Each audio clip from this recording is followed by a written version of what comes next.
ప్రియమైన దేవుని బిడ్లారా, దేవుని వాక్యాన్ని చదువుకుందాం. యోహాను సువార్త ఆదికాండము 35వ అధ్యాయము 11వ వచనాన్ని చదువుకుందాం. మరియు దేవుడు, నేను సర్వశక్తిగల దేవుడను, నీవు ఫలించి అభివృద్ధి పొందుము, జనముల సమూహమును నీ వలన కలుగును, రాజులను నీ గర్భవాసమున పుట్టెదరు అని దేవుడు వాగ్దానం చేస్తున్నాడు. ఈ వాగ్దానము యాకోబుతో దేవుడు మాట్లాడుతున్నాడు. నేను ఎవరంటే సర్వశక్తి కలిగిన దేవుడని చెప్తున్నాడు. రెండోది నీవు ఫలించి అభివృద్ధి పొందుము అని దేవుడు యాకోబును బ్లెస్ చేస్తున్నాడు. కాబట్టి దేవుడు మనని బ్లెస్ చేయాలంటే ఎంత అద్భుతమో ఒకసారి ఆలోచించేయండి. ఇవన్నీ చివరి దినాలు, అంత దినాలు, ప్రమాదకర దినాల్లో ఉన్నాం. కాబట్టి ఈ మాటలన్నీ వింటున్న నీ జీవితంలో, నా జీవితంలో దేవుడు దాన్ని ఫలింపజేసి అభివృద్ధి పొందునుగా కానీ దైవసేవకుడిగా కోరుతున్నాను. యాకోబును మాత్రమే దీవించడం కాకుండా దేవుడు తన ద్వారా ఏం చెప్తున్నాడు చూడండి. జనముల సమూహమును నీ వలన కలుగును అంటున్నాడు. జన సమూహము నీ వలన కలుగును, రాజులు నీ గర్భమున పుట్టెదరు. చూసారా, రాజులు నీ గర్భమున పుట్టెదరు అని దేవుడు అతనికి వాగ్దానం చేస్తున్నాడు. వాగ్దానం చేసిన తర్వాత వెంటనే యాకోబు ఏం చేస్తున్నాడో చూద్దాం. 15వ వచనం, తనతో దేవుడు మాట్లాడిన చోటికి యాకోబు బేతేలు అని పేరు పెట్టెను. బేతేలు అనగా దేవుని సన్నిధి, దేవుని మందిరము. ఇది వేరొకటి కాదు అని పరిశుద్ధమైన గ్రంథం మనకు తెలియపరుస్తుంది. మరి దేవుడు నీతో కూడా మాట్లాడుతున్నాడు. నేను సర్వశక్తి గల దేవుడను, మీరు ఫలించి అభివృద్ధి పొందాలని నేను కోరుకుంటున్నాను చెప్తూ దేవుడు మాట్లాడుతున్నాడు. తనను దీవించాడు, తర్వాత తన పిల్లల్ని ఎలా దీవించాడో మనం నేర్చుకుందాం. యెషయా గ్రంథము 44వ అధ్యాయము 3వ వచనము 4వ వచనము 2 చదువుకుందాం. ఆయన మాట్లాడుతున్న మాట, నీ సంతతి మీద నా ఆత్మను కుమ్మరించెదను, నీకు పుట్టిన వారిని నేను ఆశీర్వదించదని అంటున్నాడు.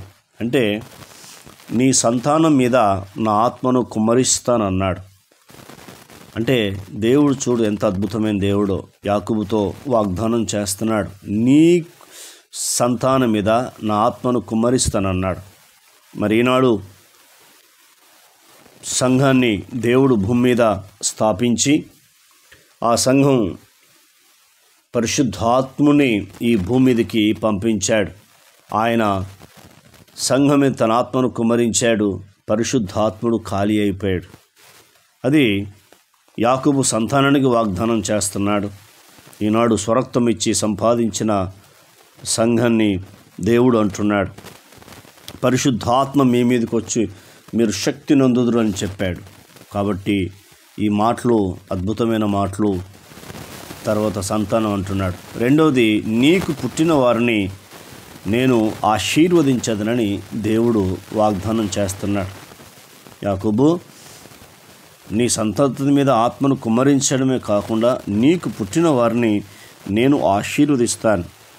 అంటే మన సంతానానికి దేవుని కృప, దేవుని కాపుదల, భద్రత ఉండాలి. దేవుడు ఆశీర్వదించాలి. అప్పుడు దేవుడు అద్భుతం చేస్తాడు. పరిశుద్ధమైన గ్రంథం చెప్తుంది. నీవేదో చదివించేంత మాత్రాన, నువ్వేదో చేసేంత మాత్రాన బ్లెస్సింగ్ కాదు, కానీ ఆయన కృప, ఆయన కాపుదలు ఉండాలి. అప్పుడు దేవుడు బ్లెస్ చేస్తాడు. మూడవది నీటి కాలువల యొద్ద నాటబడిన నిరవంజి చెట్లు గడ్డిలో ఎదిగినట్లుగా వారు ఎదుగుదురు అని చెప్తున్నాడు.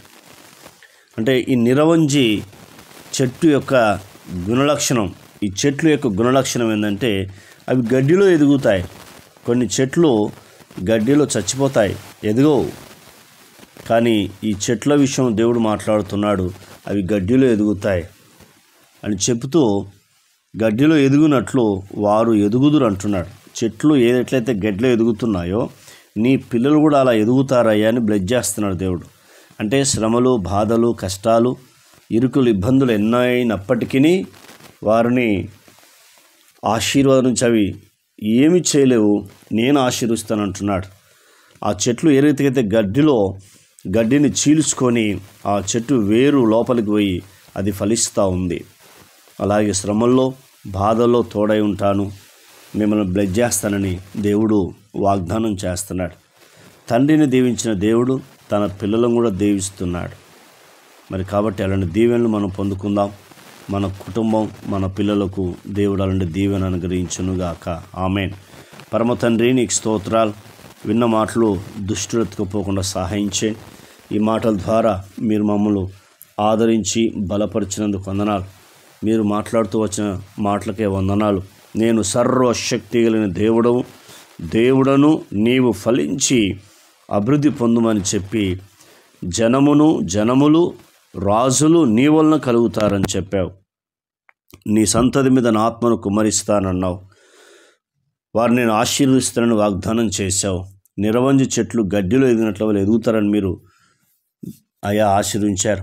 అలాంటి కృప మాకును, మా పిల్లలకును, కుటుంబ సభ్యులందరికీ మీరు అనుగ్రహించి నీ నామానికి మహిమ తెచ్చుకోమని కృతజ్ఞతలు చెల్లిస్తూ యేసు నామంలో పొందినాం తండ్రి. ఆమెన్. దేవుడు మనందరిని దీవించి ఆశీర్వదించునుగాక. Amen, amen, amen.